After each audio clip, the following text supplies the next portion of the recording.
So today, we're diving into a communication framework that's built on a pretty radical idea that sometimes the most powerful software isn't the biggest, but the smallest. And in this case, we're talking about just 653 lines of code. Okay, have you ever tried this? You're a musician, maybe your friend is across town, and you think, hey, let's jam over a video call. You start playing, and it's a complete train wreck, right? You're never, ever in sync. It's just impossible. You know that tiny, absolutely maddening gap between when you hit a note and when your friend actually hears it?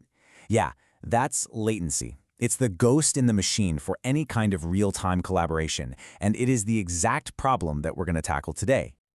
But this isn't just some abstract technical problem. No, for this story, it's a personal mission. It all starts with one person who decided that this delay, this little annoyance, was a problem that was absolutely worth solving. And this is that person, Asher Leroy. He's a self-taught, solo founder. Now, in the world of complex software, that's kind of like being a one-person band trying to sound like a full orchestra. It's a huge undertaking. And he founded his company, DMod LLC, with one very specific goal in mind. And there it is, a mission statement that's just so clear and powerful. Not just to reduce latency, but to make it a thing of the past. To let creators and musicians collaborate like they're in the same room, no matter where they are in the world. And this vision, well, it led to something pretty special. And that's what we're here to talk about, the solution that grew from this vision, the Demo Lisp framework, or DLisp for short. It's a tool built specifically for the challenges of our super-connected world. So what is it exactly? Well, at its heart, DLisp is an open-source tool for shuttling data back and forth incredibly fast and reliably. The keywords you want to pay attention to here are low latency, which is what solves our music problem, but also modular, which means you can snap new pieces on like they're Lego blocks, and interoperable, meaning it's designed to play nice and speak the same language as a whole bunch of different systems. And yeah, while it was born from a love for music, its potential uses are massive. We're talking about the Internet of Things, right? Where all your smart devices need to talk to each other instantly. We're talking about competitive gaming, where every single millisecond is the difference between winning and losing, and even super complex fields like distributed computing and edge networking. This is a tool for builders of all kinds.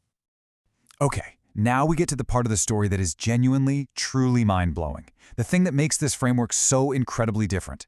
It all comes down to a kind of radical, almost unbelievable efficiency.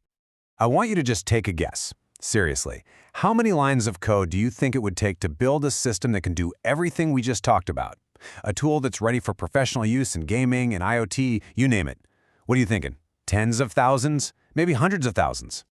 653. That's it. No, I didn't miss a zero. Not 65,000. 653. That's less code than some websites have in just their navigation bar. It's insane. And if you break that tiny number down, the efficiency is even more stunning. The main engine, the entire core of the system, is just 536 lines.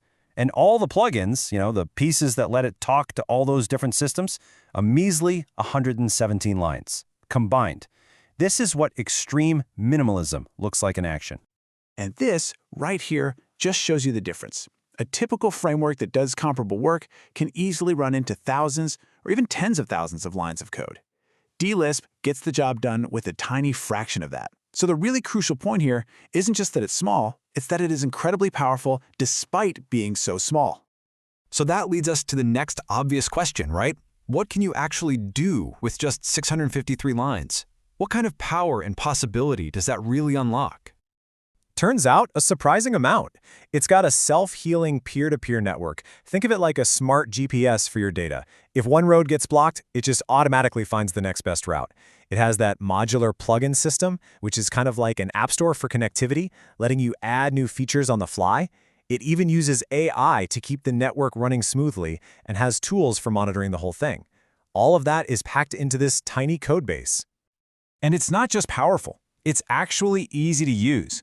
I mean, the source material had a demo script that's less than 30 lines long. And in those few lines, you can launch a node on the network, load a special plugin for long-range radio, send a message, and then, get this, you can intentionally break the connection just to watch the network heal itself in real time. Then you shut it all down cleanly. That kind of simplicity is just incredible. So let's zoom out a bit. Why does any of this really matter? This intense focus on simplicity, it actually points to a much bigger idea about how we build technology and how we can collaborate in the open source world. I mean, this whole project shows what modern collaboration can look like. While Asher at DMod LLC did the core development, a huge chunk of the work, about 25% according to him, was actually handled by xAI's Grok 4 Heavy model. The AI helped optimize the whole network. It's this amazing partnership between a human founder, a powerful AI, and all the open source libraries that form the foundation. And that philosophy of simplicity, it just extends to everything. Just look at the code size for some of these plugins. You want to add support for LoRaWAN, a long-range radio protocol? That'll be 26 lines. Old-school serial port communication? 24 lines. Zigbee for home automation stuff? A tiny 21 lines. This makes the system so unbelievably easy for anyone to extend and maintain. You know, at the end of the day, this project just has a real personality to it. It was clearly built with passion, using a powerful but maybe less common programming language called Lisp, which is a big reason this kind of efficiency is even possible. It's just a great reminder that the best tools are often born from a genuine love for the craft. So I'll leave you with this. We live in a world of ever-increasing technological complexity, where so much software just feels bloated and impossible to manage.